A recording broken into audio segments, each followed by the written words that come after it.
सर्व वाचित गोत्री बंधू आणि भगिनी, त्याचप्रमाणे साधू संतांना दंडोत प्रणाम. आज आपण 40व्या सत्संगामध्ये प्रवेश करत आहोत. मागील सत्संगामध्ये आपण त्यागाचे प्रकार बघितले आणि त्या त्यागाच्या प्रकारामधील लीळाचरित्रातील काही उदाहरणं आपण याचं चिंतन केलं. आपल्या धर्मामध्ये चतुर्विध साधन याला अनन्य असं साधारण महत्त्व आहे. कारण साधनाशिवाय साध्यापर्यंत या जीवाला जाऊ शकता येत नाही, जाता येत नाही. त्यातील आपण चतुर्विध साधनं तर बघणार आहोत, परंतु त्यामध्ये जे स्थान आहे त्या स्थानाचे प्रकार आपण मुख्यत्वे आज आपण बघणार आहोत. चतुर्विध साधनामध्ये प्रथम स्थान, नंतर प्रसाद, त्यानंतर वासनिक आणि त्यानंतर भिक्षुक असे प्रकार येतात. यात उत्तम, मध्यम असे भेद आढळतात आणि त्या अनुषंगानेच याची बांधणी पण केलेली आहे. स्थान म्हणजे परमेश्वर संबंधित जे स्थान आहे, म्हणजे परमेश्वराने ज्या ठिकाणी अवतार घेतला आणि त्या अवतार काळामध्ये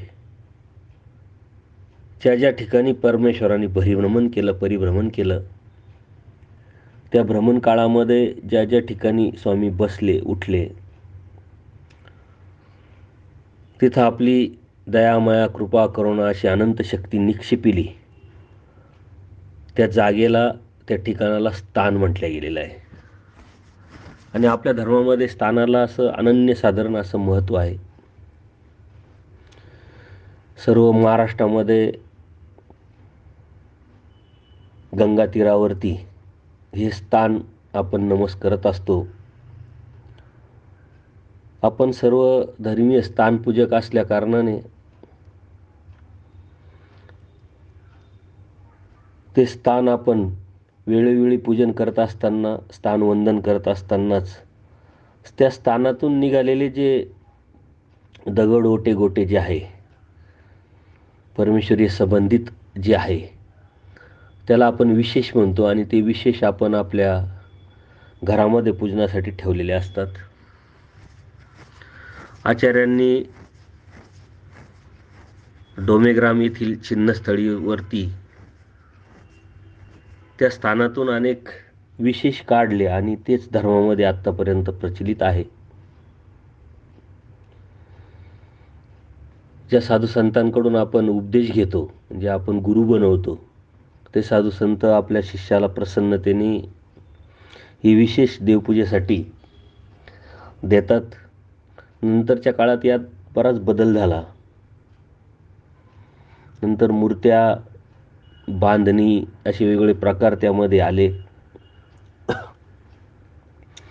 आणि ही बांधणीचे प्रकार, मूर्त्यांचे प्रकार गेली 100 ते 150, 200 वर्षापासून आलेले असावेत. कारण पूर्वीच्या मूर्त्या पण आपल्याला देवपूजेमध्ये दिसतात.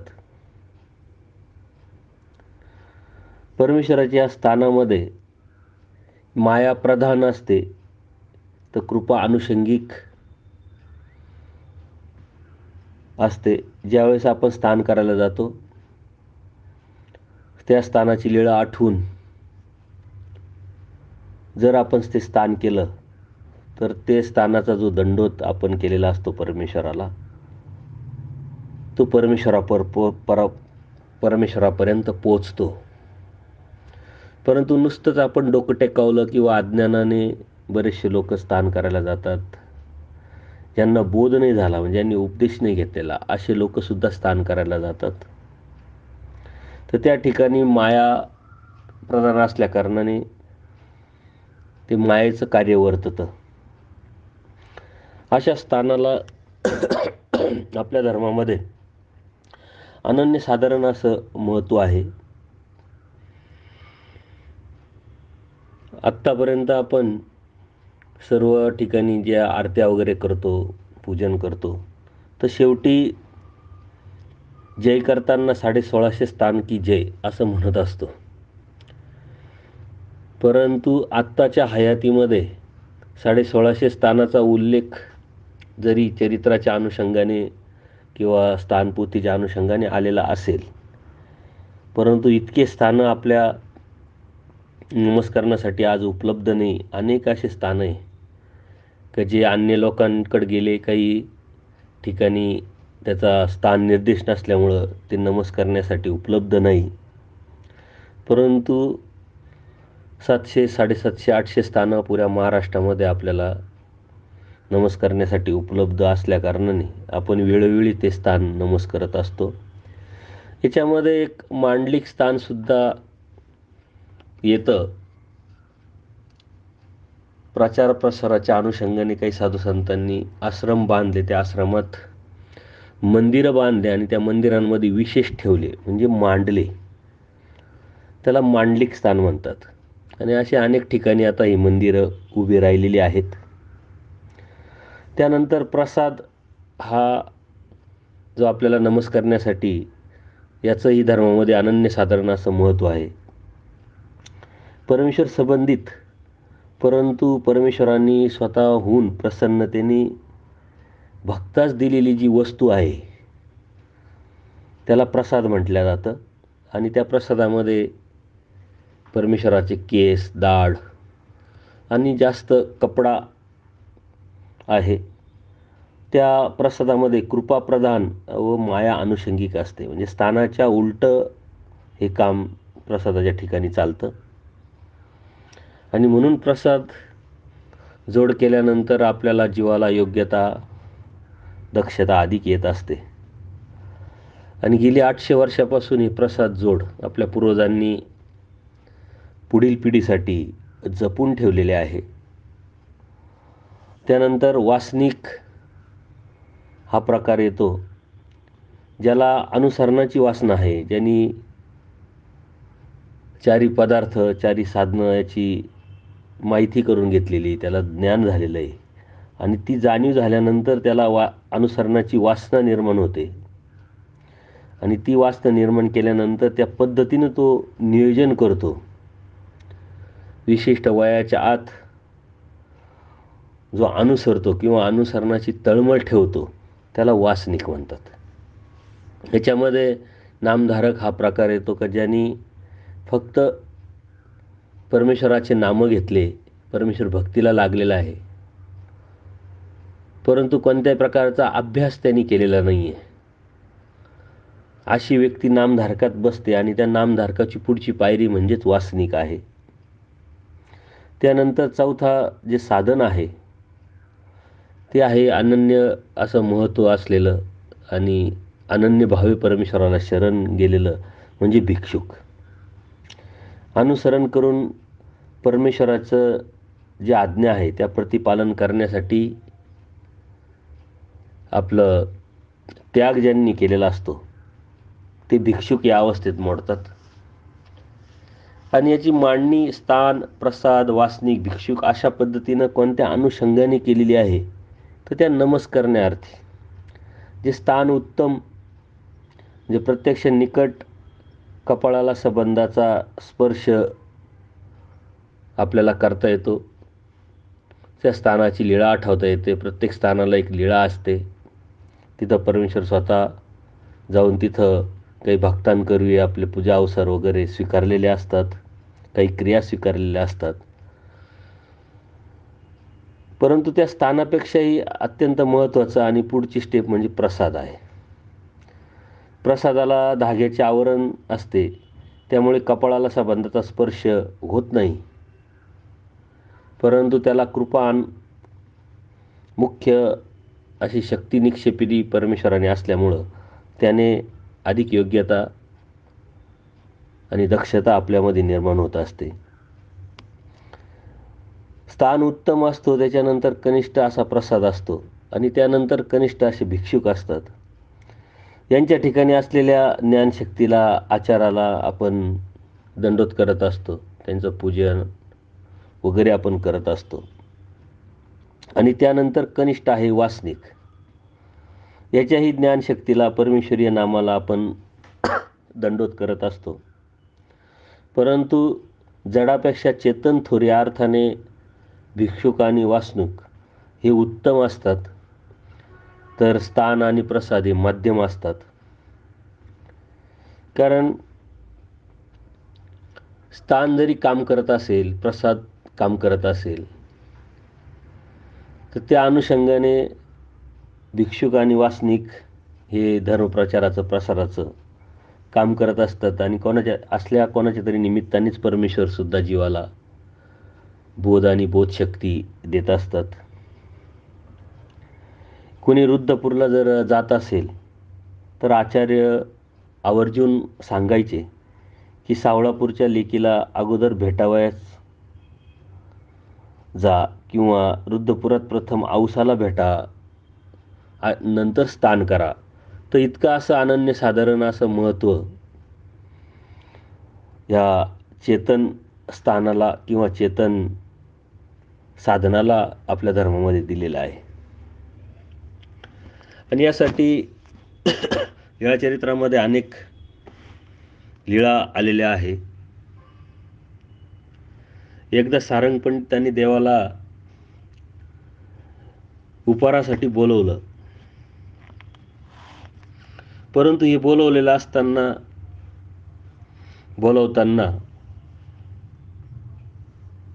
देवाच्या सन्निधानात असलेले जे भक्त होते, आचार्य असेल, महादेव असेल, माईमभट असेल किंवा महादाईस असतील, त्यांनी कोणत्याही प्रकारचं बोलवणं किंवा विनंती केली नाही.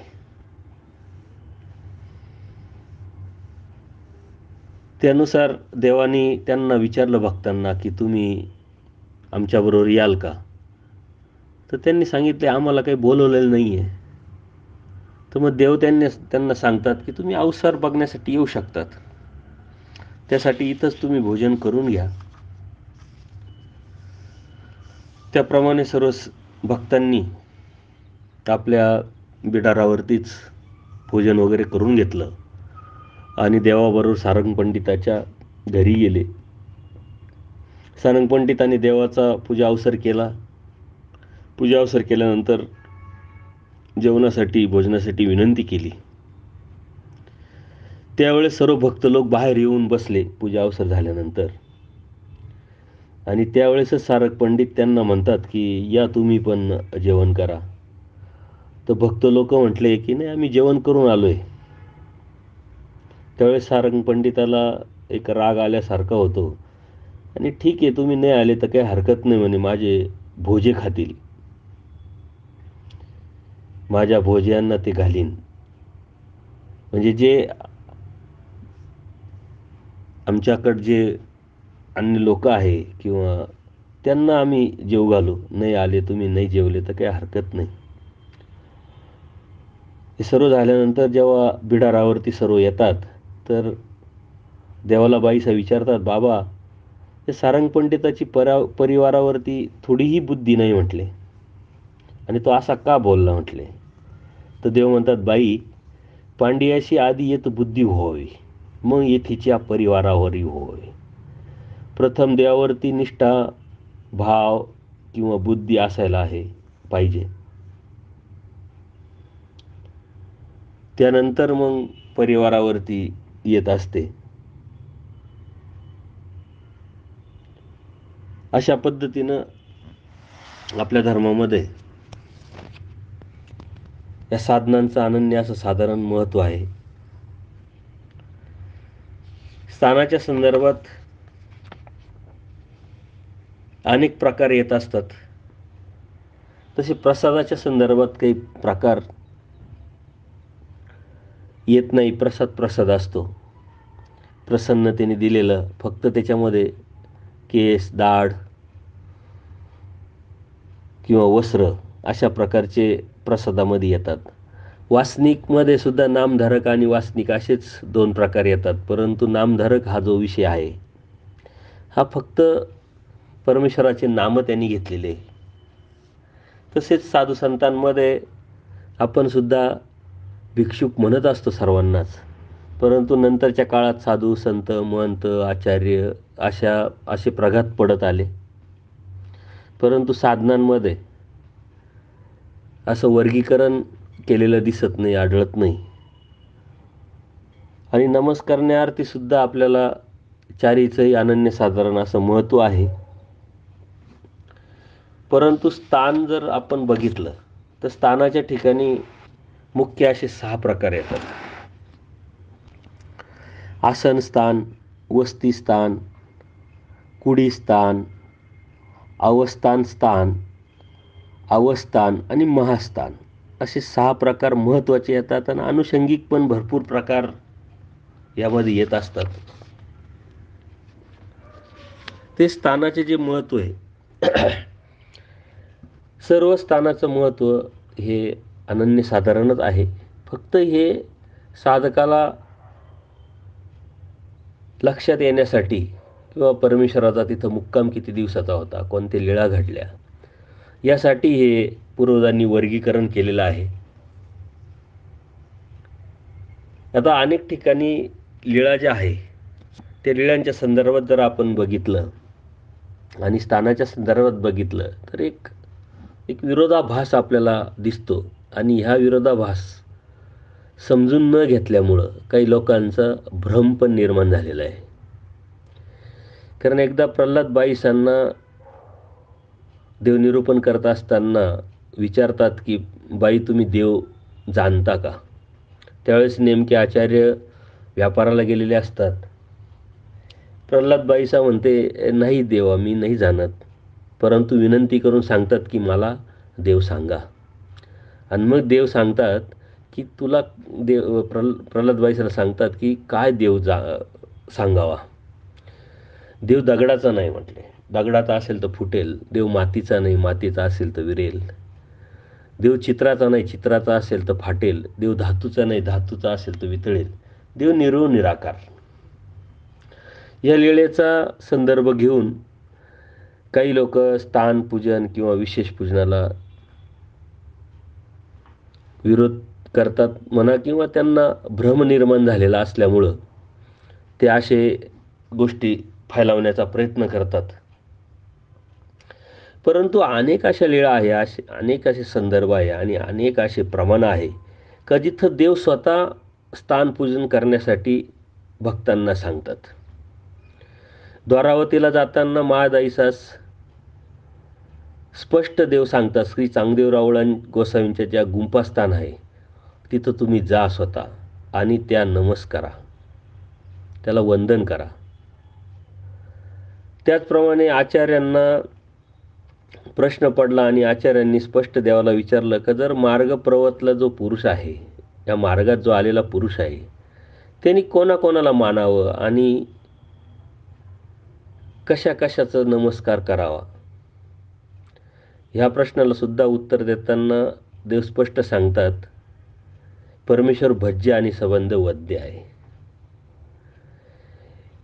त्याचप्रमाणे दत्तप्रभूंचं भोजनस्थान पांचाळेश्वरला स्वतः देवाचार्यांना दाखवतात आणि तिथं नमस्कार करण्यासाठी सर्व भक्तांना स्पष्ट सांगतात. म्हणजे एक वेळेचा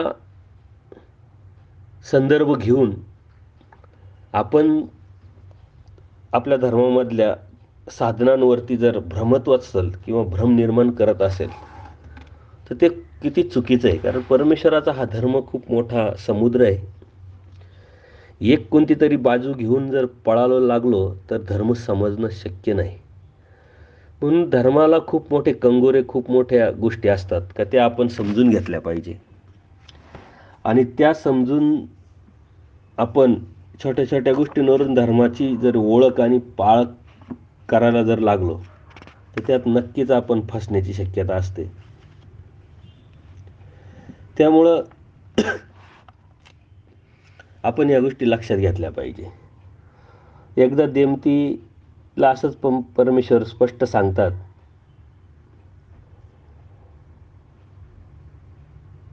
तर देमतीच्या संदर्भात आचार्यांना देव सांगतात. देव परमेश्वर एकदा आचार्यांना विचारतात का पिंपळगावहून आले तुम्ही? त्यावेळेस ते म्हणतात हो पिंपळगाववरूनच आलो. देव म्हणतात देमतीला भेटले का? त्यांची विचारपूस केली का? तर आचार्य म्हटले ना, तिथं गेलो नाही आम्ही. देव स्पष्ट सांगतात, येथीच्या संबंधा गेलेले ते तुले ओटे गोटे आदी करून तुम्हा नमस्करणे किंगा. मा येथीची येसनी देमती कैसेनी डावलेली. म्हणजे इतकं स्पष्ट देव या लीळेमध्ये सांगतात की आमच्या संबंधात गेलेले जे दगड ओटे गोटे ते तुम्हाला नमस्करणीय आहे, वंदनीय आहे. तर मग देमतीला तुम्ही का डावललं, कसं काय डावललं? त्या अनुषंगाने जर आपण विचार केला तर ह्या लीळेमध्ये देव भटांवरती रागावतात आणि आचार्य सुद्धा सांगतात की गावात जायला आम्हाला जायचं नव्हतं, निरोध होता. आम्ही काही डावललं नाही किंवा हेतू पुरस्कार आमच्याकडून ते घडलं नाही, परंतु चुकी झाली, आम्हाला माफ करा. त्यावेळेस देव स्पष्ट सांगतात, आपुले सकळही निरोध परी हानुनी येथीची या संबंधा जाईजे, मग तो म्हणे ते कीजे. म्हणजे ह्या लीळेमध्ये परमेश्वर स्पष्ट स्थान दर्शनाच्या अनुषंगाने किंवा चेतन पदार्थ जे आहे, साधू संत असेल, वासनिक असेल, त्यांच्या नमस्कारणार्थे स्पष्ट बजावतात. त्यामुळे आपल्यामध्ये भ्रम निर्माण कुणी करत असेल तर त्यापासून आपण सावध व्हावं. हा आत्ताच्या परिस्थितीमध्ये विशेषाच्या संदर्भात, स्थानाच्या संदर्भात काही गोष्टी घडताय आजूबाजूला, परंतु याचा अर्थ ते स्थान चुकीचं आहे, ते विशेष चुकीचे, ती परंपरा किंवा त्या लीळा, ते सूत्र चुकीचे असं होत नाही. आज काही धर्माच्या नावाखाली विशेष विकण्याचे प्रकार, पेटी तयार करून विकण्याचे प्रकार तयार होतात, झालेले आहे. काही स्थानाच्या सुद्धा जीर्णोद्धाराच्या वेळेस काही स्थान उंच, काही बाजूला सरकलं, काही दिशा बदलली, तर त्या अनुषंगाने त्यावेळेस त्यांनी, जीर्णोद्धारकारांनी किंवा साधू संतांनी तो निर्णय घेतलेला असेल. परंतु याचा अर्थ त्यातलं परमेश्वराचा जो संबंध आहे तो राहिला नाही आणि तिथं कोणत्या प्रकारची शक्ती नाही असं होत नाही. हाताची पाची बोटं सारखी नसतात, अशा प्रकारे धर्म इतका मोठा आहे. त्यामुळं त्या प्रत्येकाची योग्यता, अधिकार, विचार करण्याची पद्धत, दृष्टी ही वेगवेगळी असू शकते आणि त्या अनुषंगाने काही कामं होतात. परंतु आपण ज्यावेळेस चिंतन करतो, अभ्यास करतो, त्यावेळेस आपल्या लक्षात येतं की काय योग्य, काय अयोग्य. खरं म्हणजे धर्मामध्ये उथळ पाण्याला खळखळाट फारा असे प्रकार आजकाल खूप होताना दिसत आहे. थोडासा धर्म कळाला, समजला आणि तेच घेऊन पळायचं आणि लोकांना काहीतरी वेगळं आम्ही सांगतोय असं सांगण्याचा एक प्रघात निर्माण झालेला आहे. परंतु यापासूनच खरं आपण सावध झालो पाहिजे. स्थान असेल, विशेष असेल, प्रसाद असतील किंवा वासनिक असेल, साधू संत असतील, हे आपल्यासाठी साधन आहे. साधनाशिवाय आपण कुठलाही प्रवास करू शकत नाही. त्याप्रमाणे या साधनाशिवाय आपण साध्यापर्यंत पोहोचू शकत नाही. फक्त आपल्या योग्यतेनुसार, आपल्या ज्ञानानुसार, आपल्या जाणीवेनुसार ह्या साधनावरती आपली कशी बुद्धी बसते, कशी असते, यावरती या साऱ्या गोष्टी अवलंबून आहे. याचा अर्थ ते चुकीचं आहे असं होत नाही. कारण जिथं धर्म असतो तिथं थोडाफार अधर्म निर्माण होण्याची शक्यता असते. परंतु त्यात आपण सावध होऊन आपण पावलं उचलली गेली पाहिजे. कारण धर्म हा ज्ञानाचा आहे, शहाणपणाचा आहे. आणि त्या ज्ञानाचा असलेला धर्म ज्ञानाने जर आपण समजून घेतला तर आपल्याला मात्र तो धर्म सांभाळण्यासाठी, परमेश्वराच्या प्राप्तीपर्यंत जाण्यासाठी कोणते अडथळे निर्माण होत नाही. एक प्रबोधनाच्या अनुषंगाने इतर लोकांना सावध करण्याच्या उद्देशाने आम्ही म्हणा किंवा काही लोक प्रबोधन करत असतात. पण त्याच्या पाठीमागचे कारणं वेगवेगळे असतात. कारण प्रत्येक ठिकाणी काही ना काही चुकीचं घडत असतं आणि ते न होता पुढच्या पिढीला या धर्मातल्या जशाच्या तशा गोष्टी जाव्यात, हा त्याच्या पाठीमागं हट्ट किंवा इच्छा किंवा प्रवृत्ती असते. म्हणजे आपण विचार करण्यासारखी गोष्ट आहे की आपल्या धर्मामध्ये स्थान असेल, विशेष असेल, 800 वर्षापासून ते आपल्यापर्यंत पोहोचलेले आहे. म्हणजे 800 वर्ष हा खूप मोठा काळ आहे. आत्ताचे 100, 150, 200 वर्षाचा इतिहासामधल्या काही गोष्टीचे संग्रह लोकांनी करून ठेवलेले आहे आणि ते बघण्यासाठी लोकांची गर्दी होते.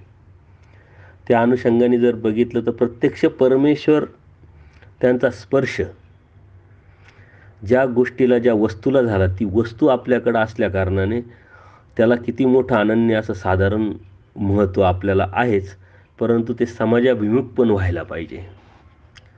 त्याच्यासाठी अधिक प्रबोधनाची गरज लोकांपर्यंत पोहोचवण्यासाठी किंवा पोहोचवण्याची गरज आहे.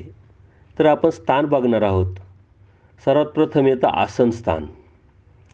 तर थोडा वेळ परमेश्वराने वास्तव्य झालं, त्यात आसनस्थान म्हणतात. जाता जाता एखाद्या प्रवासादरम्यान थोडा वेळ विश्रांतीसाठी परमेश्वर ज्या ठिकाणी बसले, ज्या ठिकाणी थांबले, अशा स्थानाला आसनस्थान म्हणतात. फक्त बसले, विश्रांती घेतली थोड्या वेळा आणि पुढं निघाले.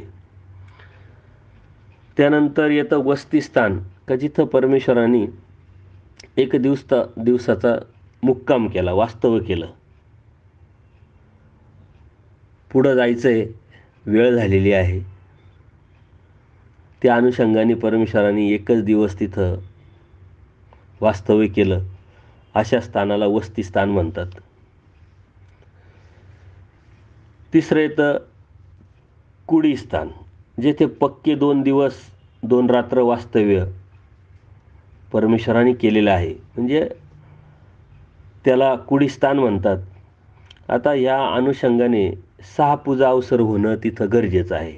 जे सकाळ दुपार संध्याकाळ, सकाळ दुपार संध्याकाळ, म्हणजे 2 दिवस पक्के, 2 दिवस रात्र, अशा पद्धतीनं जिथं परमेश्वराने पूजा अवसर स्वीकारले. कारण परमेश्वराचे दररोज पूजा अवसर होत होते, भक्त लोक बरोबर होते, बाईसा होत्या, त्या पूजा अवसर करायच्या.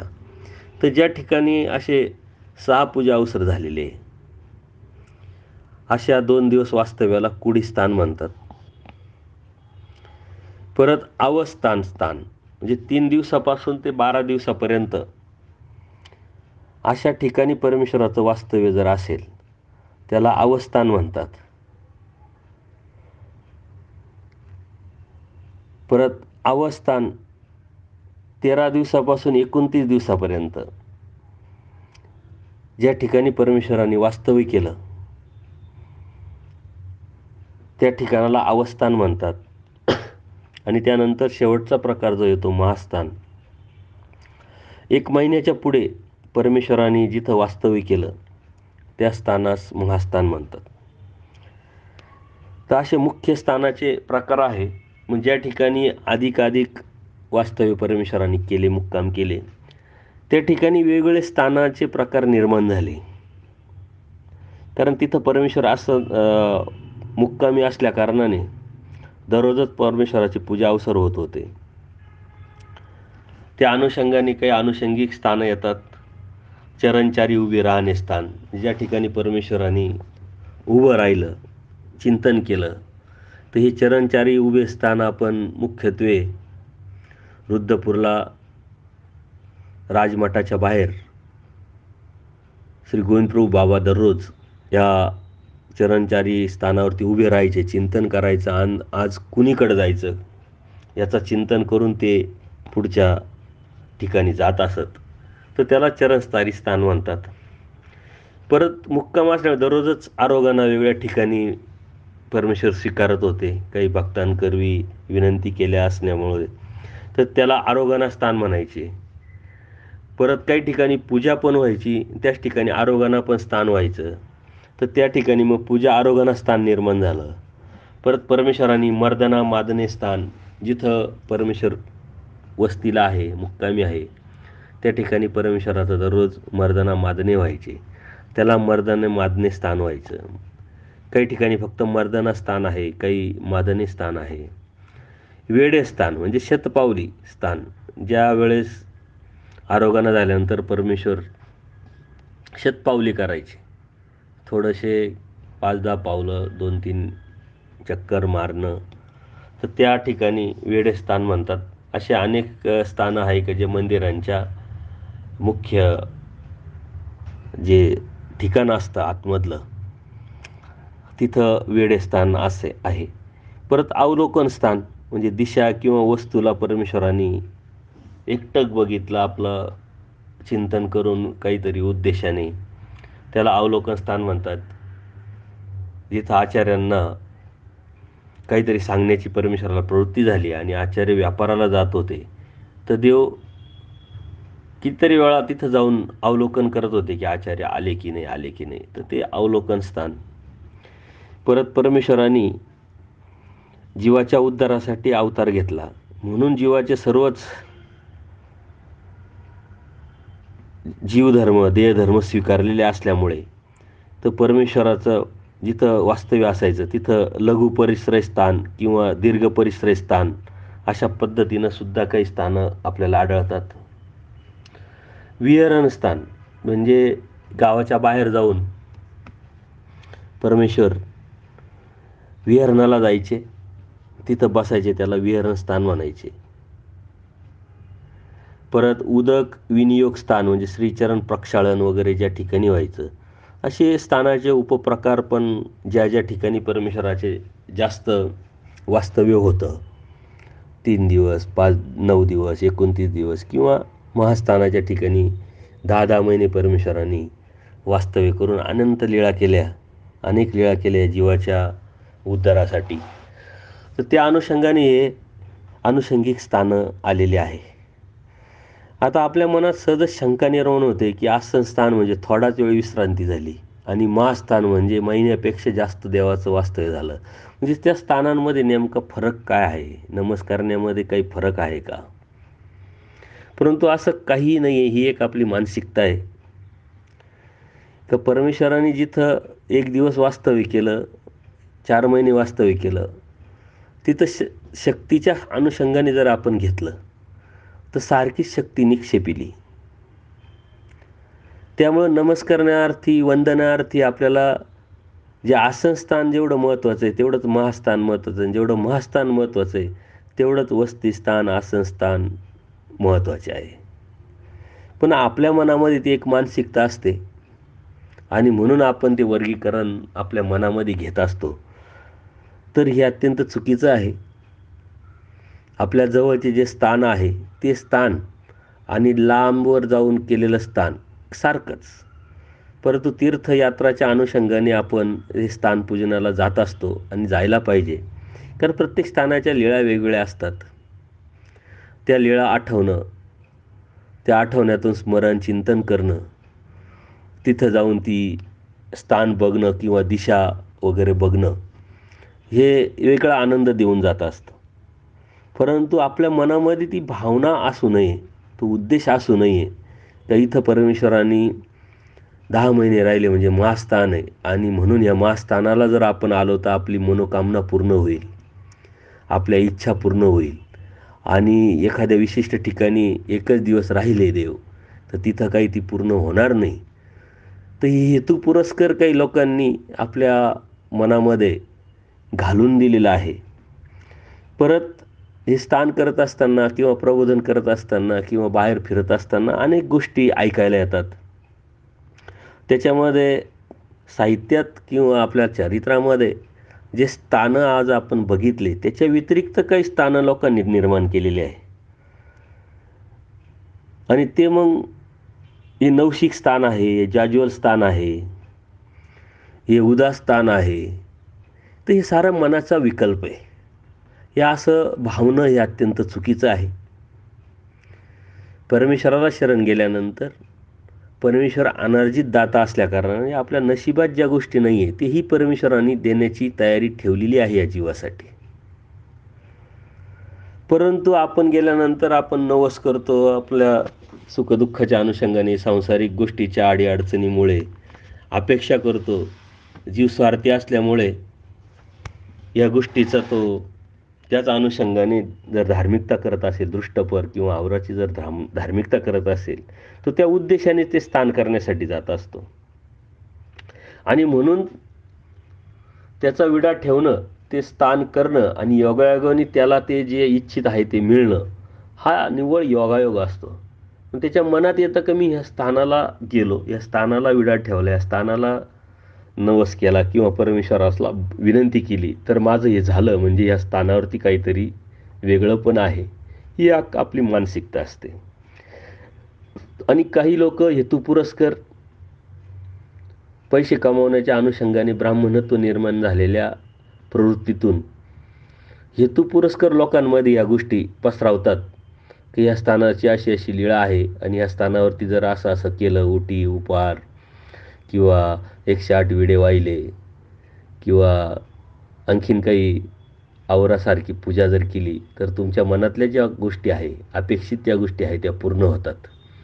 तर ही निव्वळ ब्राह्मणत्व निर्माण झालेल्या असल्या कारणाने पैशाच्या हव्यासापोटी आणि जीव स्वार्थी असल्याच्या भावनेतून हे निर्माण झालेले आहे. याला आपण बळी पडू नये, कारण आपल्याला परमेश्वराने अवतार घेण्याचा उद्देश आपल्याला आनंद देणं आहे आणि त्याच्यासाठी परमेश्वराने हे स्थान आपल्यासाठी निर्माण केलेले.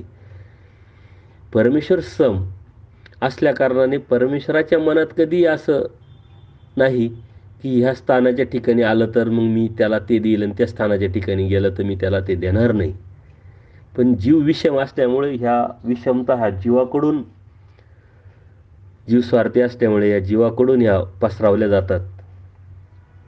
आणि आजकाल ती एक स्टाईल झालेली आहे.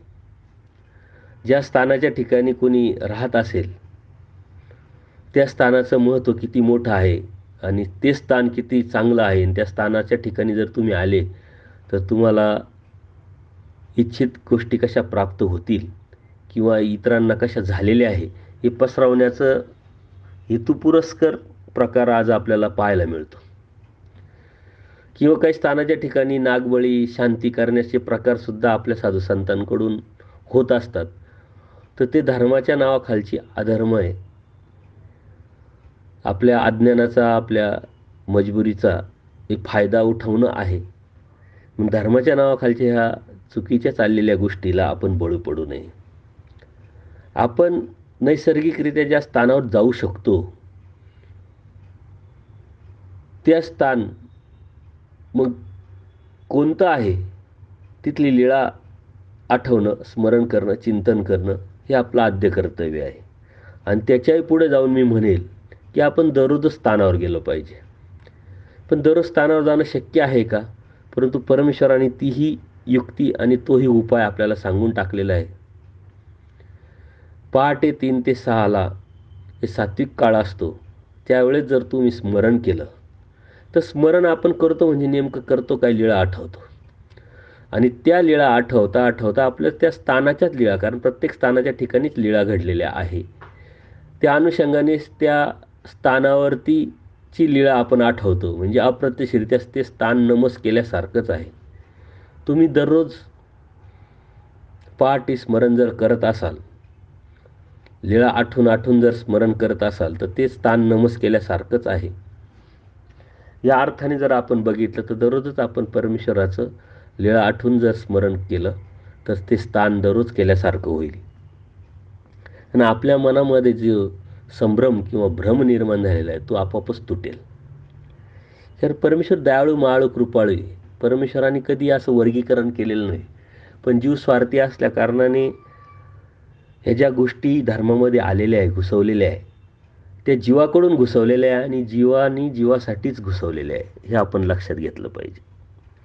पण असं कोणत्याही प्रकारचं स्थान नवशिक नसतं, असं कोणत्याही प्रकारचं स्थान जाज्वल नसतं किंवा तिथं गेल्यानंतरच आपल्या मनातल्या गोष्टी पूर्ण होतील असं काही नसतं. आणि या अनुषंगाने आपण जर स्थानाच्या ठिकाणी जर गेलो तर परमेश्वराच्या स्थानाच्या ठिकाणी अनेक नारळ लोकांनी बांधलेले असतात वेगवेगळ्या कलरच्या कपड्यांमध्ये. ते एक प्रकारच्या आपल्या अपेक्षा असतात. कोणाला काहीतरी व्याधी असते, कोणाला काहीतरी अडचण असते.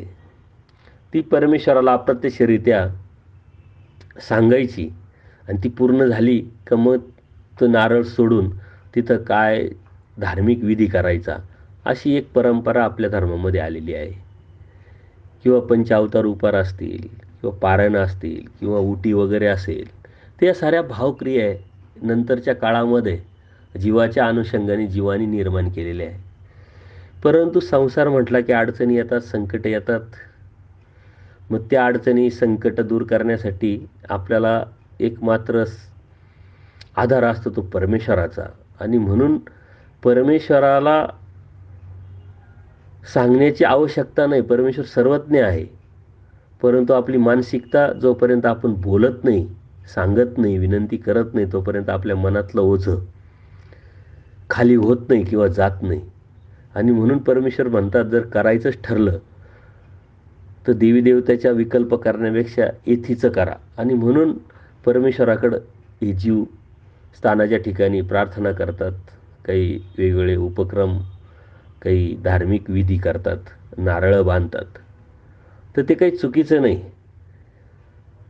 विकल्प करण्यापेक्षा, देवतेला शरण जाण्यापेक्षा, चुकीचा आधार घेण्यापेक्षा परमेश्वराच्या ठिकाणी, परमेश्वर आपली माता आहे, पिता आहे, सर्वस्व जर परमेश्वर आहे, तर परमेश्वराकडं हट्ट धरणं, परमेश्वराकडं प्रार्थना करणं आणि परमेश्वराकडं आपल्या विवंचना, अडीअडचणी दूर करण्यासाठी विनंती करणं हे चुकीचं नाही.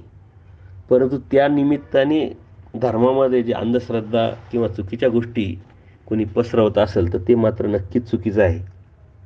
आणि म्हणून आपण स्थान करत असताना ते कोणतं स्थान आहे, परमेश्वर आल्यानंतर कोणत्या भक्तांबरोबर तिथं आले, तिथं कोणती लीळा केली, ती लीळा जर आठवत आपण स्थान केलं तर आपल्यामध्ये आपोआपच एक वेगळं ऊर्जा निर्माण होत असते आणि परमेश्वरसुद्धा प्रसन्न होत असतात.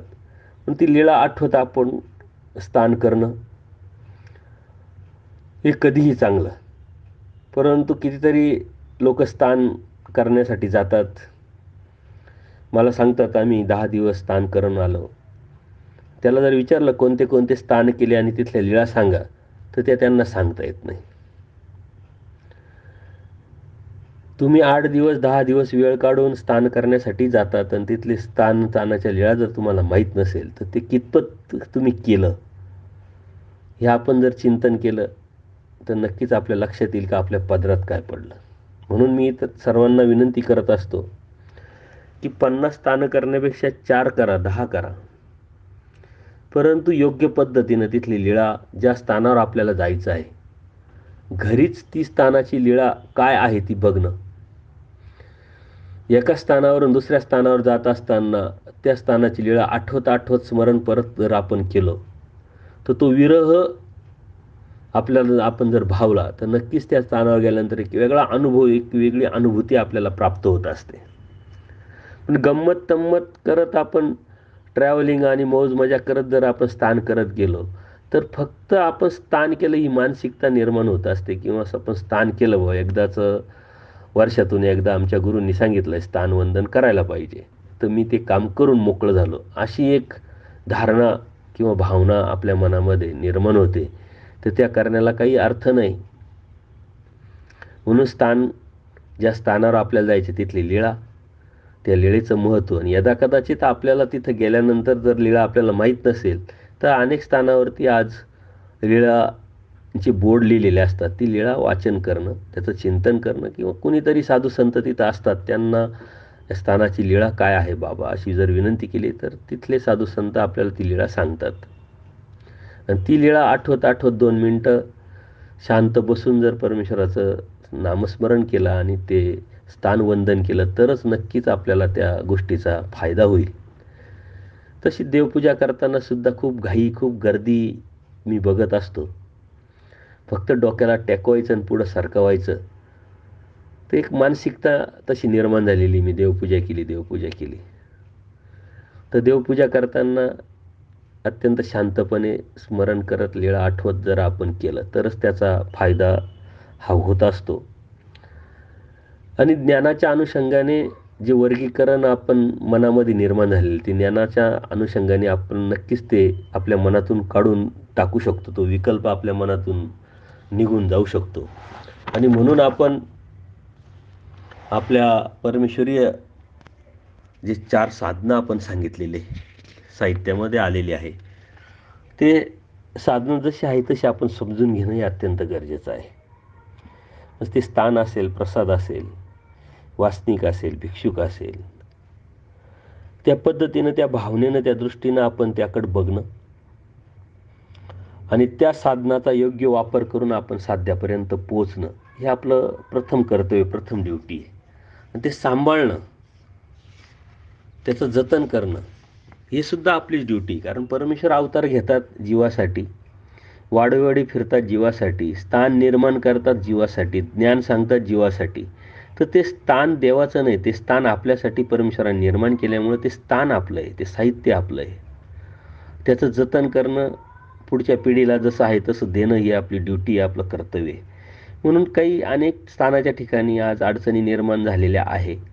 तिथल्या आजूबाजूच्या नामधारक असेल, वासनिक लोक असेल किंवा साधुसंत असेल, ते लढे देतात, परंतु त्याला पाठबळ देणं,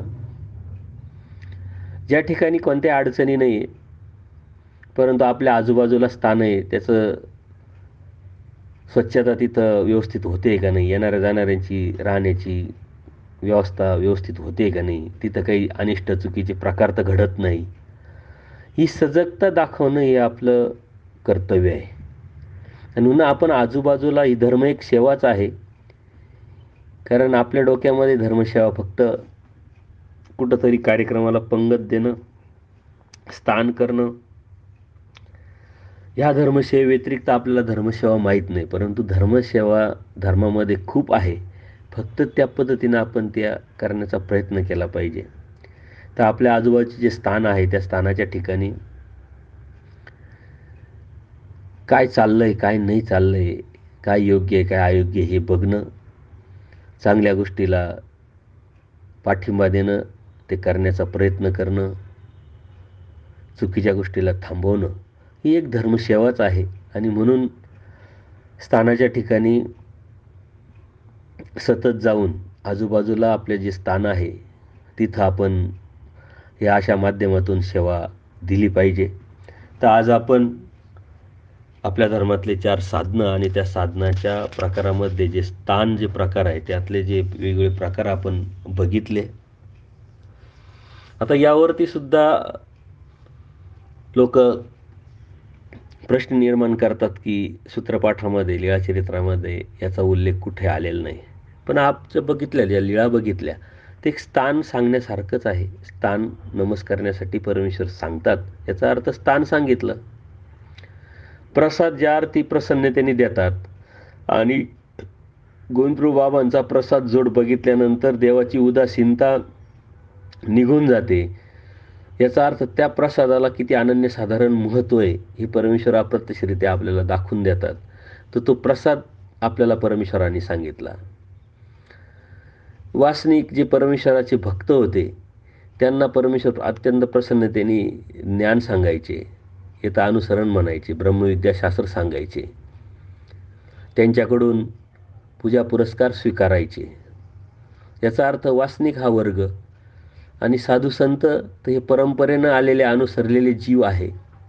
परमेश्वराला सुद्धा अनुसरलेले प्रत्यक्ष तिथं त्यावेळेस आचार्य असेल, महादाईसा असेल, बाईसा असतील, असे अनेक 11 जे अनुसरलेले जीव आहे हे प्रत्यक्ष समोर आपल्याला दिसतात. तरी आपण यावरती प्रश्न काही लोक निर्माण करतात, हे अत्यंत चुकीचं आहे. कारण काही गोष्टी परमेश्वराने अप्रत्यक्षरित्या प्रमाणबद्ध केलेल्या आहे, पण त्या समजण्या इतपत आपली बुद्धी, त्या बुद्धीतली जाणीव तल्लक असली पाहिजे. तेव्हा म्हणजे तपीला आपल्याला ओळखता येईल. अन्यथा शब्दात अडकवण्याचा प्रयत्न अनेक लोक करतात. कारण सोशल मीडियावरती या गोष्टीचा खूप चर्चा चालू असते. तर हे देवाने सांगितलं का, ते देवाने सांगितलं का. देवाने जर सृष्टी निर्माण केली तर प्रत्येक गोष्ट देवाने निर्माण केलेली आणि प्रत्येक गोष्ट देवानेच सांगितलेली आहे. फक्त अप्रत्यक्षरित्या ती आपण समजून घेतली पाहिजे. ती आपल्याला परमेश्वराच्या समर्थवादावरती जर आपली निष्ठा असेल तर असे प्रश्न आपल्या मनामध्ये कधीही निर्माण होता कामा नये किंवा झाली नाही पाहिजे. परंतु तो समर्थवादावरची निष्ठा किती टक्क्यावरती त्याच्या अनुषंगाने ते प्रश्न, तिची किस्सा जीवामध्ये येत असते आणि ते प्रश्नाची किस्सा निर्माण करून जर ज्ञान मिळवण्याच्या उद्देशाने जर असेल तर तीही योग्य आहे. कारण जीव चिकित्सक आहे आणि धर्म हा ज्ञानाचा आहे. ज्ञानाने तो समजून ओळखून घ्यायचा आहे. या अनुषंगाने ही गोष्ट झाली पाहिजे. तर आपण स्थान करायला जात असता इथून पुढे स्थान करण्यासाठी त्या भावनेने, त्या उद्देशाने जा. दररोज स्थान करण्याचा प्रयत्न करा, म्हणजे स्मरण करून त्या लीळा आठवण्याचा प्रयत्न करा. यानंतरही आपण वेगळ्या विषयावरती आपले सत्संग चालू राहणार आहे. मागच्या सत्संगामध्ये त्यागाच्या प्रकारावरून बऱ्याच लोकांनी फोन करून त्याविषयी प्रतिक्रिया व्यक्त केल्या. त्याबद्दल त्यांचे सर्वांचे आभार. यानंतरही आपण सत्संगामध्ये वेगळे विषय घेणार आहोत आणि ते विषयसुद्धा वेगळ्या विषयावरती राहणार आहे. तर त्या पद्धतीनं आपण सत्संग घेत असताना मी सांगितलेल्या माहिती व्यतिरिक्त अधिक माहिती जर तुमच्याकडे असेल किंवा मी सांगितलेल्या माहितीमध्ये काही चुकीची माहिती दिल्या गेली असेल तर ते नक्की कळवा. त्याचं स्वागत केलं जाईल. धन्यवाद. दंडोत प्रणाम. दंडोत प्रणाम.